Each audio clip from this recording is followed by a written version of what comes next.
नमस्कार, मैं हूं नगमा और आप देख रहे हैं 5 की बात। इजरायल और गाजा के बीच चल रहे युद्ध के चौथे दिन प्रधानमंत्री बेंजामिन नेतन्याहू का एक बड़ा बयान आया है। प्रधानमंत्री बेंजामिन नेतन्याहू ने कहा है कि हम हमास को हमेशा के लिए मिटा देंगे। हमास की पीढ़ियां सुनेंगी हमारे बदले की गूंज। हमास के ऑपरेशन पॉइंट खंडहर में तब्दील किए आईसिस की तरह हमास को खत्म कर देंगे। तो सबसे पहले सुनते हैं बेंजामिन नेतन्याहू ने क्या कहा है। Israel is at war. We didn't want this war. It was forced upon us in the most brutal and savage way. But though Israel didn't start this war, Israel will finish it. Once the Jewish people were stateless. Once the Jewish people were defenseless. No longer. Hamas will understand that by attacking us, they've made a mistake of historic proportions. We will exact a price that will be remembered by them and Israel's other enemies for decades to come. तो Netanyahu ने ऐलान कर दिया है कि Israel ने ये जंग शुरू नहीं की, लेकिन इजरायल इस जंग को खत्म करेगा।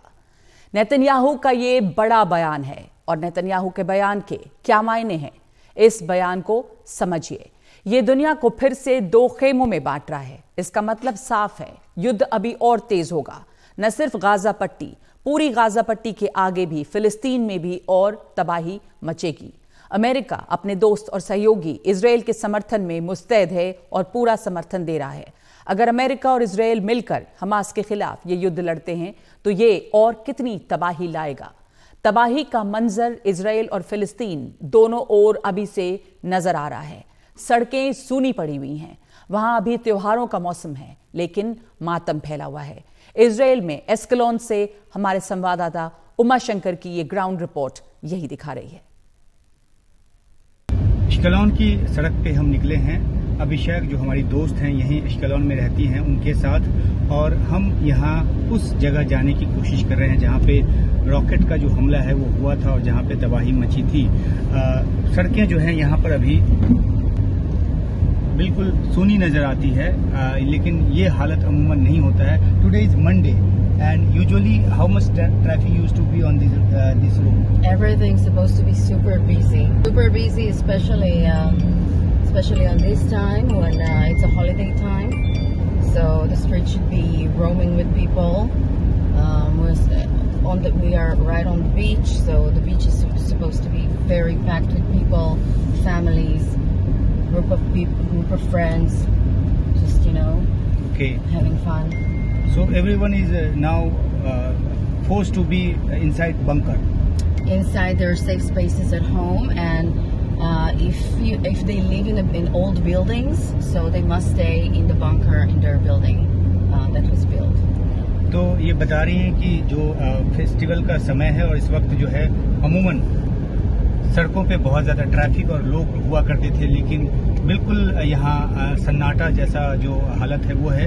और ये इसलिए है क्योंकि रह रह कर यहाँ आसमान में जो रॉकेट है उसकी गूंज आती है, और ये जो जिस तरीके से यहाँ रॉकेट बार बार आ रहा है उसकी वजह से लोग सुरक्षा वजहों से अपने घरों के अंदर ही बंद रहने को मजबूर हैं, और इसलिए शहर में इस तरह की हालत है।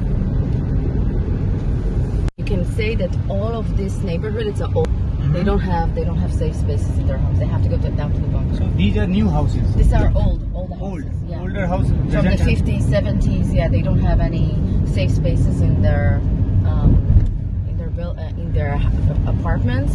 Only if they go down to the bunker. Okay. And newly constructed houses, every house. Every house or building apartment that was built after the late 80s it's mandatory to build it with it's regulated. Yeah, it's mandatory that the contractor will add to each and every apartment, each and every living space, a safe room that made completely out of concrete. Okay. Yeah. तो अभिषेक का कहना है कि 1980 के दशक के बाद जितने भी नए घर बने हैं, जो रिहायशी इमारतें बनी हैं, वहाँ Grandma पे is living मैंडेटरी here. है कि जो Grandma lives here. On the, this is your house, my grandma's my grandma's building. Yeah. She तो lives on the 80 fourth के दशक के floor. बाद जो भी घर बने हैं यहाँ पे, उसमें मैंडेटरी है कि सेफ प्लेस होगा, यानी कि जिस तरह से खतरा बढ़ता गया है, जो हमले की जो बारंबारता बढ़ती गई है, उसके बाद ये निहायत जरूरी कर दिया गया है कि हर घर में एक सेफ हाउस हो, और उन्हीं सेफ हाउसेज में अभी तमाम जो लोग हैं वो दुबके हुए हैं, वो वहाँ पर सुरक्षित अपने आप को उन्होंने रखा हुआ है, और इसलिए सड़कों की जो हालत है वो इस तरीके की है, बिल्कुल सन्नाटा है। और इसलिए यहाँ जो कि एक अभी त्योहारों का जो आलम है, उस आलम के बावजूद, उस मौके के बावजूद लोग जो हैं वो सड़कों पे और बाजारों में बिल्कुल नजर नहीं आ रहे। तो सन्नाटा छाया हुआ है वहां पर सड़कों पे और तबाही चारों तरफ मच रही है। सवाल है कि क्या इजराइल हमास को पूरी तरह से खत्म करके गाजा को अपने कब्जे में ले लेगा? आपको बता दें कि 2007 से गाजा पट्टी में हमास का शासन है। गाजा पट्टी चारों तरफ से लैंडलॉक्ड है और ऐसे में एक बड़ी चुनौती बंधकों की भी है। हमास ने शनिवार के हमलों के बाद कई इजरायली नागरिकों को बंधक बनाया है। उन बंधकों को वापस लाना एक बड़ी चुनौती है, क्योंकि हमास ने इजरायली हमले तेज होने की स्थिति में बंधकों को मारने की धमकी दी है, क्योंकि इजराइल हमले तेज कर रहा है और ऐसे में बंधक जो हैं वो हमास के पास हैं, जो इजरायली बंधक हैं। तो अब इजराइल के सामने विकल्प क्या बचे हैं, बता रही हैं हमारी सहयोगी Kadambini Sharma. Benjamin Netanyahu government के सामने आज सबसे बड़ी समस्या जो है वो ये है कि किस तरह से जो बंधक बनाए गए हैं हमास के जरिए, जो इजरायली नागरिक, उनको कैसे छुड़ाया जाए। और भी नागरिक हैं और भी देशों के वहाँ पर, तो उनको कैसे छुड़ाया जाए, ये सबसे बड़ी समस्या है। एक थॉट जो गवर्नमेंट के अंदर है, जो एक्सट्रीम राइट जो लीडर्स हैं उनके अंदर है कि बॉम्बार्ड कर दिया जाए पूरी तरह से गाजा स्ट्रिप को और हमास को ख़त्म कर दिया जाए, लेकिन इसमें जो हॉस्टेजेस हैं उनके भी मारे जाने की आशंका है। जब इस तरह की एक चीज़ हुई थी, उनका 2006 में जब एक यंग सोल्जर जिसका नाम गिलाद शालिद था, उसे जब हॉस्टेज लिया गया था, तो उस समय इजरायली फोर्सेस ये पता नहीं लगा पाई थी कि उसे कहां पर बंधक बनाकर रखा जा रहा है, और उसके बदले में करीब 1000 पैलेस्टीनियन जो प्रिजनर्स थे उनको छोड़ना पड़ा था। तो क्या इस बार भी वैसा कोई डिसीजन लिया जाएगा? इस बात को लेकर शायद सबसे बड़ी समस्या फिलहाल हो रही है। हमास ने ये धमकी दी है कि अगर इस तरह से बिना वार्निंग के सिविलियंस को एयर स्ट्राइक्स हुए तो वो एक एक करके इन बंधकों को मारना शुरू करेगी और उसको टेलीवाइज करेगी अलग अलग सोशल मीडिया प्लेटफॉर्म्स पे। करीब 4500 ऐसे पैलेस्टीनियन प्रिजनर्स हैं जो कि इजरायली जेलों में बंद हैं। करीब अधिकतर जो करीब 7 लाख के करीब बताया जाता है कि ऐसे पैलेस्टीनियंस हैं जो कभी ना कभी इजरायलियों के द्वारा डिटेन किए गए हैं। ऐसे में ये अगर होता है, अगर स्वैप भी होता है, तो वो एक तरह से हमास के लिए एक विक्ट्री की तरह होगी और पैलेस्टीनियन अथॉरिटी का जो एक असर है उसको और भी कम करेगी। क्या इजराइल ये चाहेगा? लेकिन इजराइल की जनता जो है वो चाहेगी कि उनके जो परिवार के लोग हैं, जो मित्र हैं, वो जल्द से जल्द वापस आएं। एक ये भी बात कही जा रही थी कि कतर जो है वो मीडिएट कर रहा है, लेकिन ये मीडिएशन कहाँ तक पहुंचा है ये अभी साफ नहीं। और फिर क्या आतंकवादियों के साथ जो यहाँ पे जिन्होंने हमला किया आतंकवादियों ने, क्या उनके साथ निगोशिएशन होगा? ये बड़े सवाल जो है आज इजराइल के सामने हैं। और जब एयर स्ट्राइक्स जो हैं वो लगातार गाजा में चल रही हैं, उस समय ये डिसीजन जो है वो आगे के लिए भी बहुत इंपॉर्टेंट होगा। और एक तरह से हमास को अगर ये होता है, स्वैप होता है, और अगर सही सलामत छोड़ दिए जाते हैं इजरायली सिटीजन्स जो हैं, तो ये हमास के लिए तब भी एक विक्ट्री मानी जाएगी। लेकिन उसके बाद क्या होगा, ये भी एक सवाल है। और क्या हमास इस बात पर कायम रहेगा कि वो छोड़ देता है जिनको भी उन्होंने बंधक बनाया हुआ है? अश्कलोन से कादम्बिनी शर्मा, एनडीटीवी इंडिया। तो एश्केलोन से कादम्बिनी शर्मा की ये रिपोर्ट। और ये एक बहुत बड़ी चुनौती है इजराइल के सामने। हालांकि इजराइल पूरी तरह से वहां पर तैयार है हमले के लिए और इजराइल ने कह दिया है कि वो अब इस समय इजराइल इज एट वॉर। लेकिन जो बंधक हैं उनका क्या होना है? 4 दिनों से जारी इस युद्ध में अब सबसे ज्यादा तबाही झेलनी है आम लोगों को, जिसमें फिलिस्तीन के आम लोग भी हैं जो हमास के साथ नहीं, लेकिन गाजा पट्टी पर इजरायली सीज के बाद उनके खाने पीने और बिजली पानी का भी संकट खड़ा हो जाएगा। एक बड़ी मानवीय त्रासदी भी यहाँ पे सामने आ रही है। है। और इस पर चर्चा करने के लिए कि अब नेतन्याहू ने जो बयान दिया है उसका मतलब क्या है, हमारे साथ मौजूद हैं विदेश मामलों के जानकार, खास करके वेस्ट एशिया के जानकार कमर आगा। कमर आगा साहब, नेतन्याहू का ये बयान बड़ा बयान है और ये दिखाता है कि अभी डीएस्केलेशन तो बहुत दूर की बात है। उन्होंने कहा कि इजराइल ने जंग शुरू नहीं की लेकिन इजराइल खत्म करेगा। तो आने वाले दिनों में वहां क्या दिखता है? हॉस्टेज क्राइसिस भी है भी बनी हुई। देखिए, कई चीजें हैं। पहली बात तो ये कि सही बात है, उन्हीं ने जंग शुरू की है नहीं की है ये तो हिस्टोरियन बाद में बताएंगे, एकेडमिक भी सवाल है। इसी के बहुत समय से वहाँ के हालात बहुत खराब हैं। हर दिन एक या दो पैलेस्टीनियन मर भी रहे थे वहाँ पे इजरायली आर्मी के माध्यम से। और इससे पहले भी बहुत से मकान गिराए गए थे। आपको याद होगा कि शीरीन अबू इकले जो जर्नलिस्ट थी, बहुत मशहूर, उसकी भी हत्या इजराइल जी। के सेना के किसी एक आदमी ने की थी। तो ये तो ऑफ एंड ऑन वहां पे चल ही रहा था। अब यह है कि इस समय फुल स्केल वॉर इजराइल कह रहा है कि उसने लॉन्च किया, और गाजा तो 15 साल से वैसे भी ब्लॉकेड था। अब यह है कि वहां के ऊपर बहुत से मकान ध्वस्त हो गए हैं। बाकी भी लगातार आर्टिलरी पूरी रात फायरिंग हुई, सुबह भी हो रही थी फायरिंग।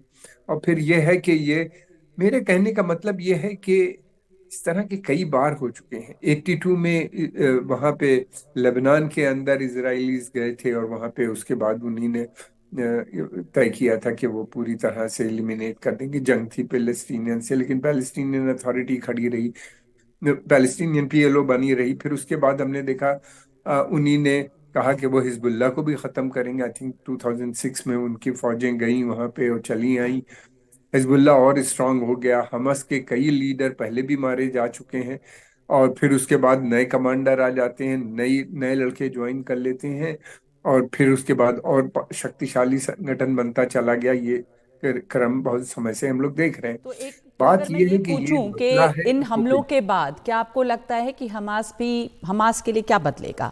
जैसा नेतन्याहू कह रहे हैं कि वो निस्त नाबूद कर देंगे, पर आप जो कह रहे हैं कि एक आइडियोलॉजी है एक तरह से और नए नए लोग जुड़ते जाएंगे उसमें, तो खत्म करना जो है वो मुश्किल है यहाँ पर। तो अभी जो ये नेतन्याहू का बयान है, गाजा पट्टी और उसके आगे भी काफी तबाही आने वाले दिनों में दिखेगी।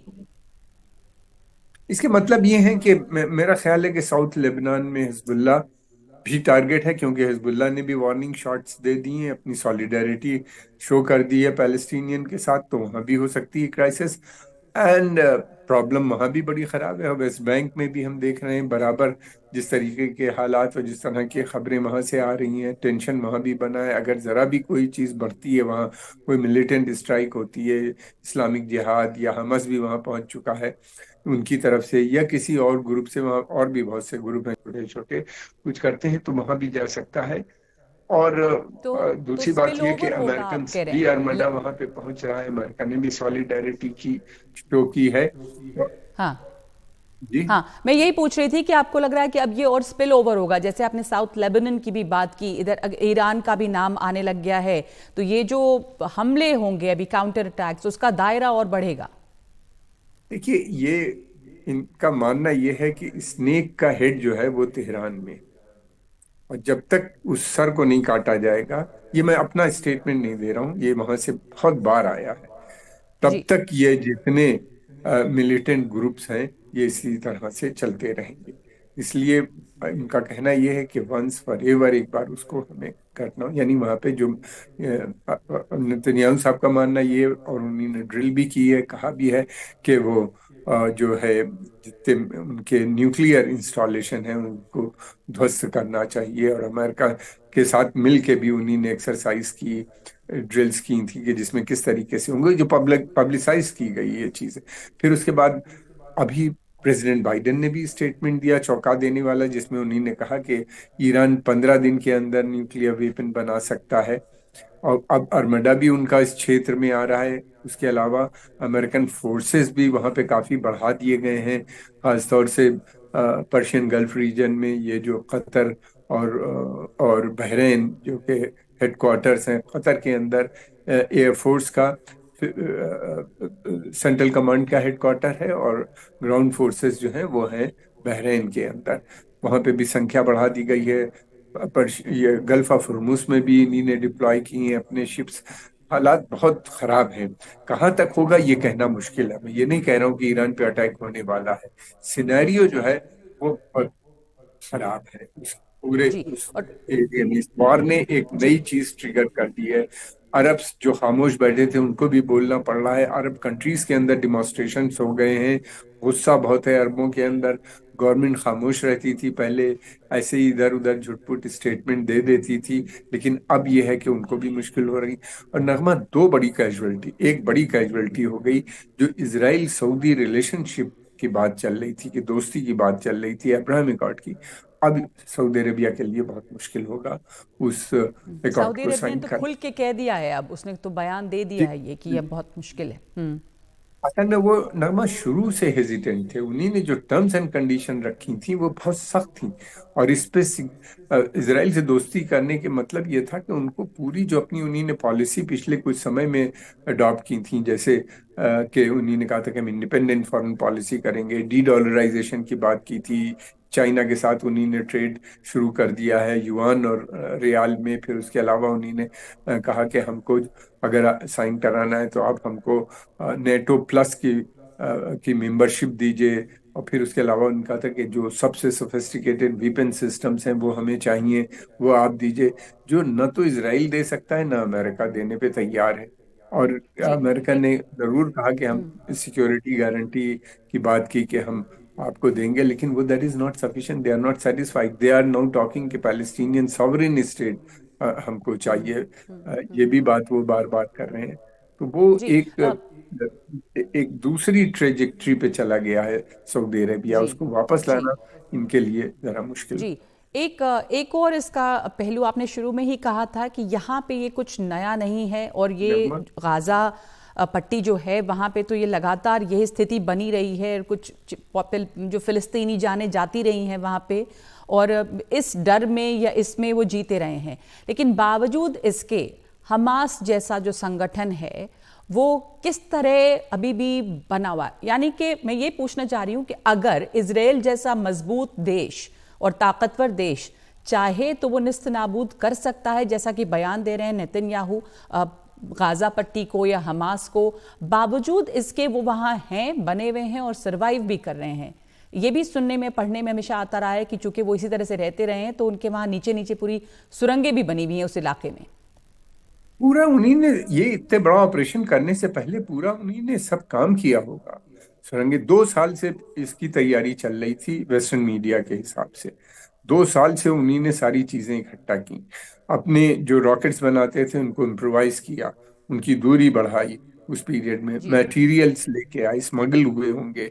और उन्हीं जी। ने पैराग्लाइडर्स जो थे स्वयं बनाए, कहीं से बाहर से नहीं आए, वो हैंडमेड हैं, उनके बिल्कुल। बनाए हुए हैं हाथ जी। के। जो उनकी एयरफोर्स जिसको वो कह रहे हैं, जिसका इस्तेमाल उन्हीं ने किया। तो ये सब चीजें कर रहे थे। ये और तस्वीरें हम इंटेलिजेंस लगातार फेलियर इतना वहां बड़ा से है जो, कि बिल्कुल आप जैसा कह रहे हैं कि 2 साल से तैयारी चल रही थी, जो तस्वीरें आ रही हैं भयावह तस्वीरें, ह्यूमन ट्रेजेडी की भी, जान माल का नुकसान, धुएं से शहर जो है वो बिल्कुल भरा पड़ा है। आने इजराइली वाले दिनों में इस तरह की, इजराइली भी जो मरे हैं उनके लिए भी हमें बात करनी चाहिए। बिल्कुल बिल्कुल दोनों तरफ से सिविलियन हॉस्टेज भी इजराइलियों हैं की अभी, इसमें कई इजरायली तो अब हॉस्टेज हैं जिन हमास के पास। 100 से ज्यादा हैं। फिर उसके बाद उन्हीं ने 800 1200 कितने मार डाले हैं। पहले तो 1100 कहा जा रहा था, कुछ नंबर घटा है।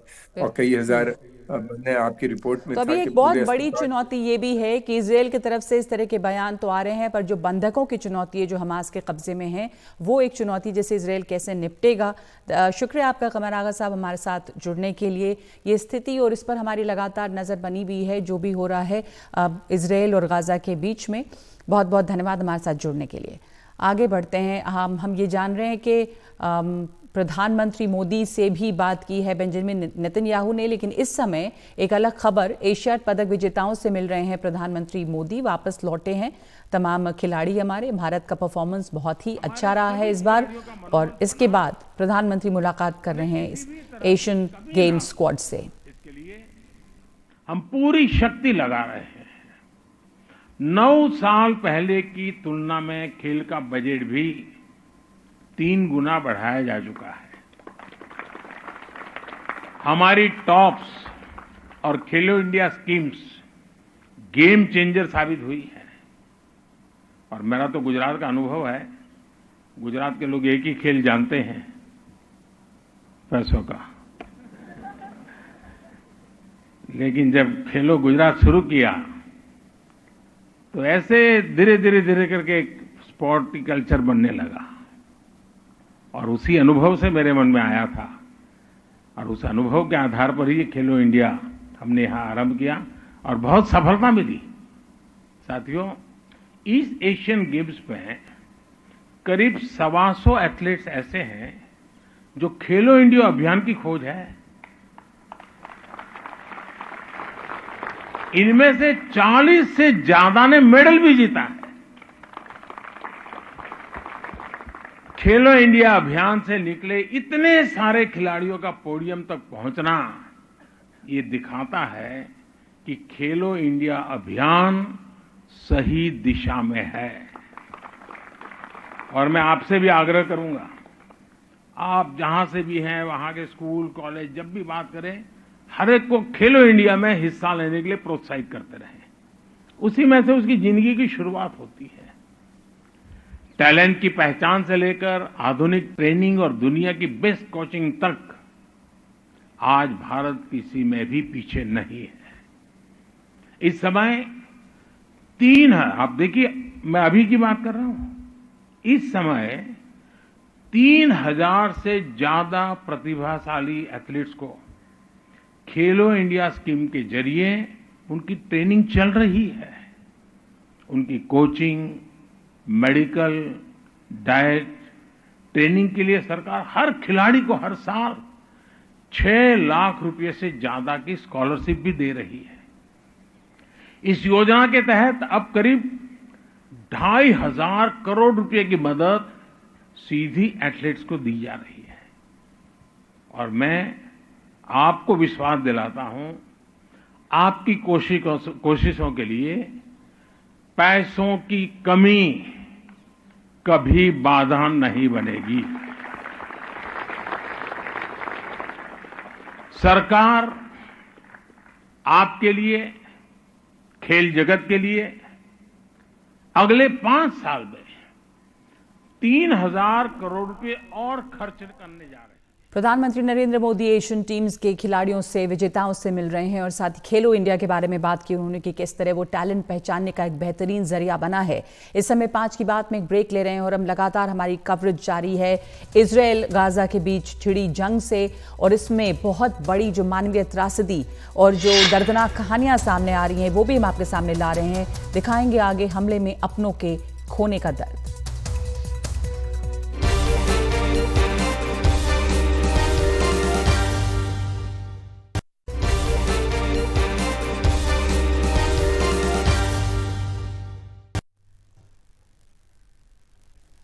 इजराइल पर हमास के हमले के बाद तरह तरह की दिल तोड़ने वाली तस्वीरें आ रही हैं। मोर बेडर नाम की एक लड़की ने एक वीडियो साझा किया है जिसमें बताया है कि कैसे उनकी नानी को हमास के हमलावरों ने घर के अंदर बेरहमी से मारा। इन हमलावरों ने उनकी बुजुर्ग महिला का फ़ोन छीना और उसी से तस्वीर लेकर उनके सोशल मीडिया अकाउंट पर अपनी इस हरकत की तस्वीरें पोस्ट की।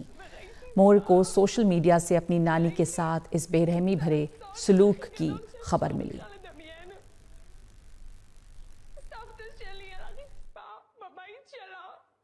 קמנו בבוקר, כמו כל המדינה, לתוך אזעקות. רצנו לממ"ד כמובן, וחייגנו ישר לסבתא. סבתא רגילה לאזעקות. דיברנו איתה, היא וידאה שאנחנו בממ"ד. אנחנו וידאנו שהיא הולכת לממ"ד.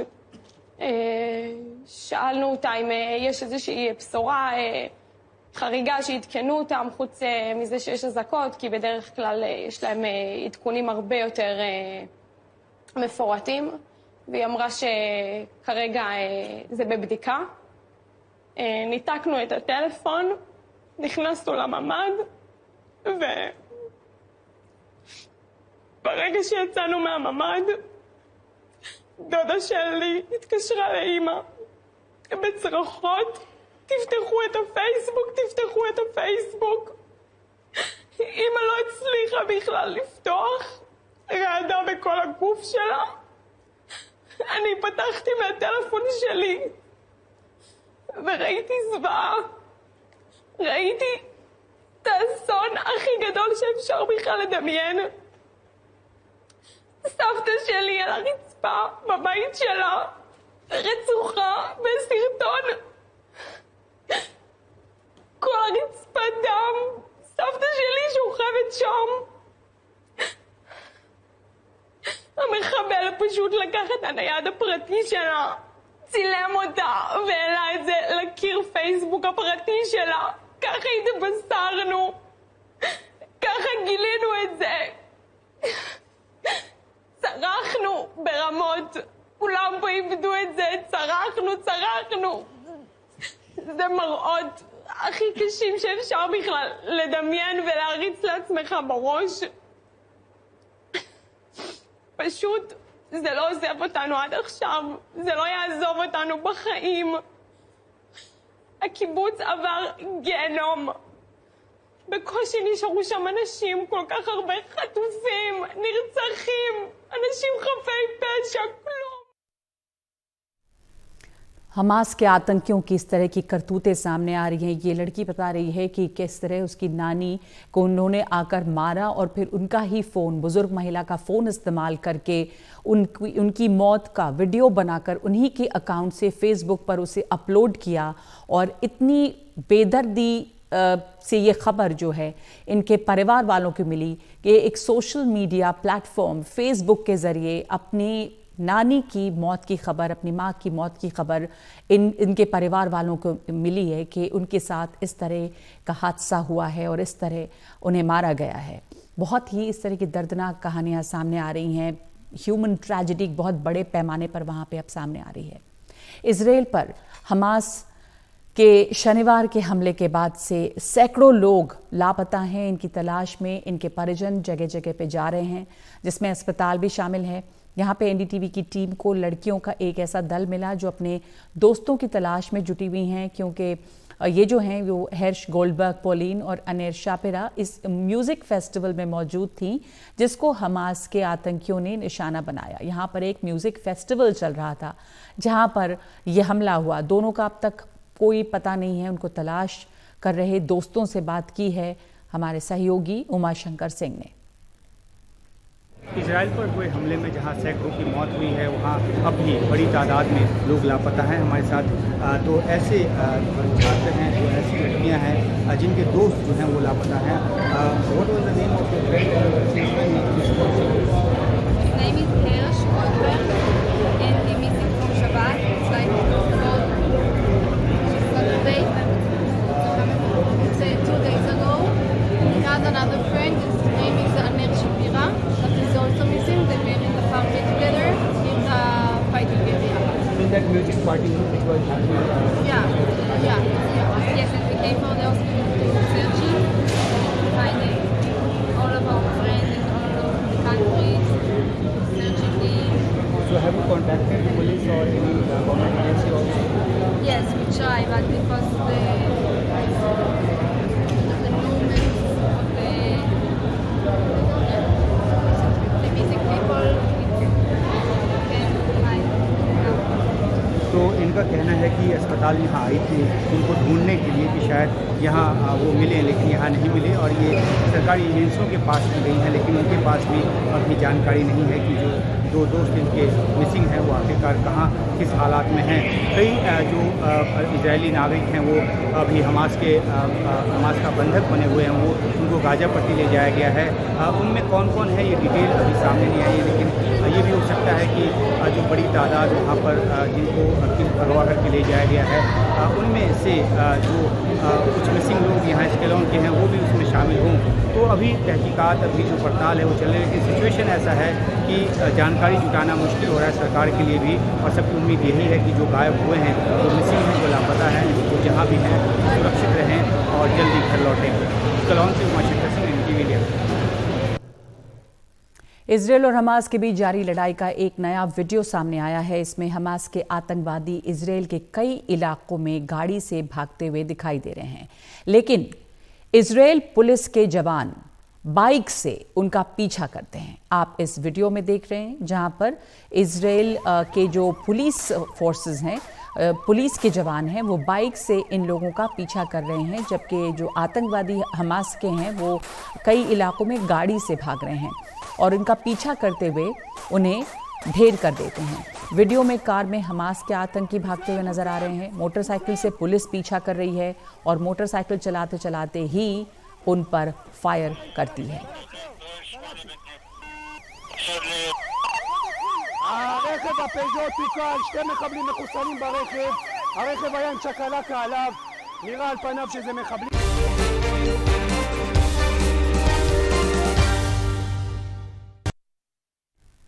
इजरायल के प्रधानमंत्री बेंयामिन नेतन्याहू ने प्रधानमंत्री मोदी को फ़ोन किया है। प्रधानमंत्री ने ट्वीट करके ये कहा है कि मैं प्रधानमंत्री नेतन्याहू को धन्यवाद देता हूं कि उन्होंने फ़ोन करके वहां के जारी हालात की ताज़ा जानकारी दी। भारत के लोग इस मुश्किल घड़ी में इजरायल के साथ मजबूती से खड़े हैं। भारत आतंकवाद के हर रूप और हर कार्रवाई की सख्ती से और स्पष्ट शब्दों में निंदा करता है।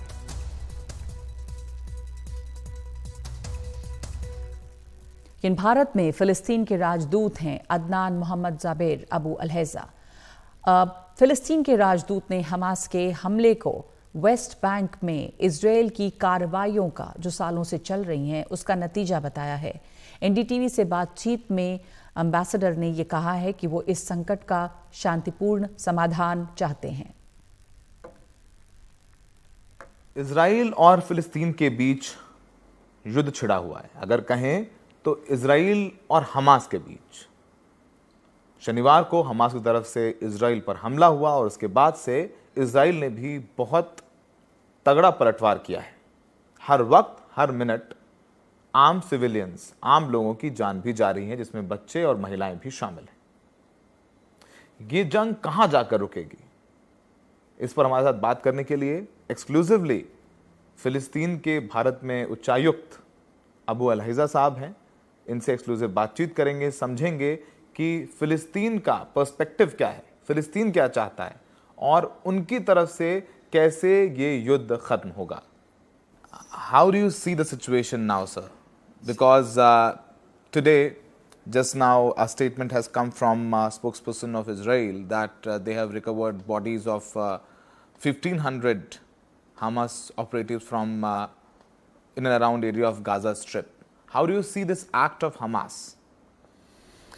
And I think the situation in general is very difficult, especially the Israelis is using all their power in the mass destruction of buildings, infrastructure, the people.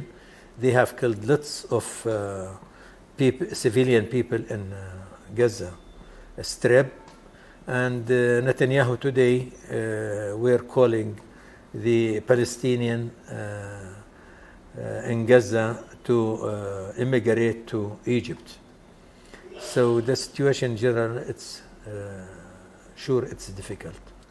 Yesterday the Israelis killed 16 people in West Bank. They are just demonstrating against the occupation. Day before yesterday they killed 7, right? So the settlers also are everywhere in West Bank, armed settlers, they are militias, the Israelis militias, and defended by the Israeli soldiers in West Bank. They do whatever they want. They kill people. They confiscate land. They bring container and put it in one of the mountains. Then they confiscate that. Then they build a settlement.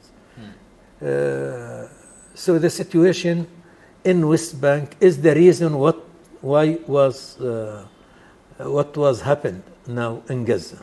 This is the occupation. तो Gaza में लगातार किस तरह की हिंसा चलती रही है, ये उसका नतीजा है, ये कह रहे हैं फिलिस्तीन के राजदूत, भारत में फिलिस्तीन के राजदूत। ब्रेक के बाद देखेंगे गाजा के आसपास की स्थिति इस समय क्या है, किस तरह की समस्याओं से जूझ रहा है गाजा पट्टी।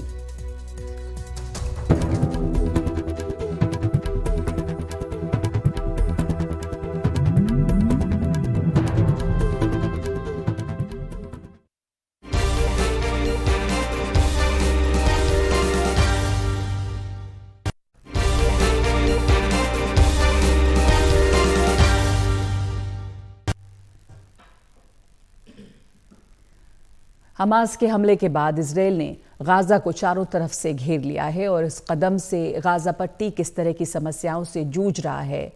जो गाजा का सीज है उसकी वजह से बिजली, पानी, खाने का संकट वहां खड़ा हो रहा है। बता रही हैं विस्तार में हमारी सहयोगी अदिति राजपूत। हमास के हमले के बाद इजरायल ने काफी आक्रामक रुख अपना लिया है। बार बार इजरायल के नेताओं की तरफ से कहा जा रहा है कि हमास ने जो हमला किया है उसका ऐसा बदला लिया जाएगा जिसे पीढ़ियों तक याद रखा जाएगा।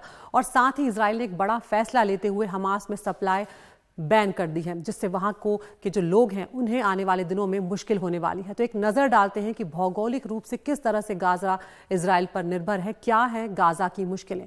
तो गाजा के इलाके की अगर बात करें तो 25 मील और 7 मील ये चौड़ा है, 25 मील लंबा है। 20 लाख से थोड़ी ज़्यादा आबादी, करीब 23 लाख तक की आबादी जो है वो करीब बताई जाती है। प्रति वर्ग किलोमीटर 5,500 लोग हैं। तो ये दुनिया के सबसे घनी आबादी वाले इलाकों में से एक भी कहा जाता है। 2005 तक इजराइल का यहाँ पर कब्जा था, उसके बाद वहाँ से सेनाएं हटा ली गई थी। 2007 से गाजा पर हमास ने अपना नियंत्रण पूरी तरह से स्थापित कर लिया। फिलिस्तीन का जो हिस्सा है वो है, लेकिन फिलिस्तीन से ये पूरी तरह से कटा हुआ है ज्योग्राफिकली, भौगोलिक रूप से। दरअसल आपको बताएं कि गाजा भौगोलिक रूप से फिलिस्तीन से कटा हुआ है और इजराइल से चौतरफा घिरा हुआ है। सिर्फ एक तरफ जो है वो भूमध्य सागर है और वहां भी इजराइल ने घेराबंदी कर रखी है। तो आप अंदाजा लगा सकते हैं कि अपनी बुनियादी जरूरतों के लिए गाजा को इजराइल पर निर्भर रहना पड़ता है। भूमध्य सागर से लगती है गाजा की जो पश्चिमी सीमा है वो, और हमास के आतंकियों ने जब शनिवार को इजराइल में प्रवेश किया था, एंट्री ली थी, तब इस रास्ते का भी इस्तेमाल किया था जो भूमध्य सागर से लगती है। हालांकि अब इजराइल ने फिर से वहां पर अपनी तैनाती कर ली और इजराइल ने पूरी तरह से नियंत्रण अपने हाथ में ले लिया है।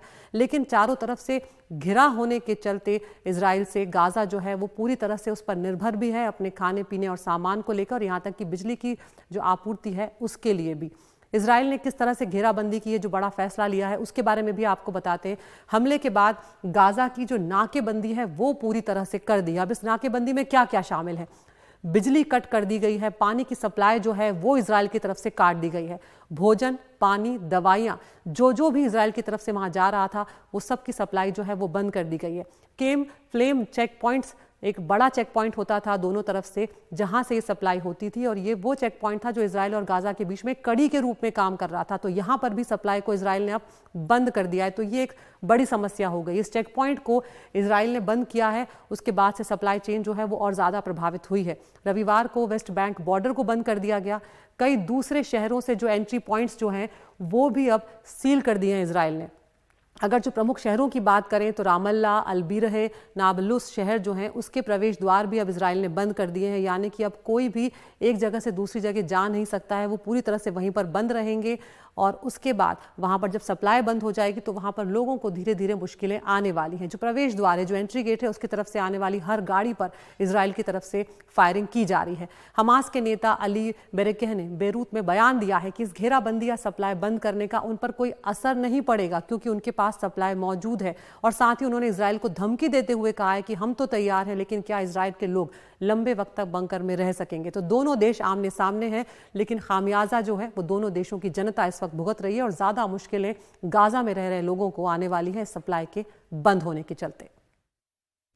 तो गाजा पट्टी में जो लोग रह रहे हैं वहाँ पर ये बड़ी समस्या होगी। बिजली, पानी, खाने की चीज़ें, तमाम ज़रूरी जो चीज़ें हैं उसकी दिक्कत आने वाले दिनों में होगी क्योंकि गाजा का सीज कर लिया है इजराइल ने। इस वक्त 5 की बात में इतना ही। आगे देखिए देश की बात निधि कुलपति के साथ।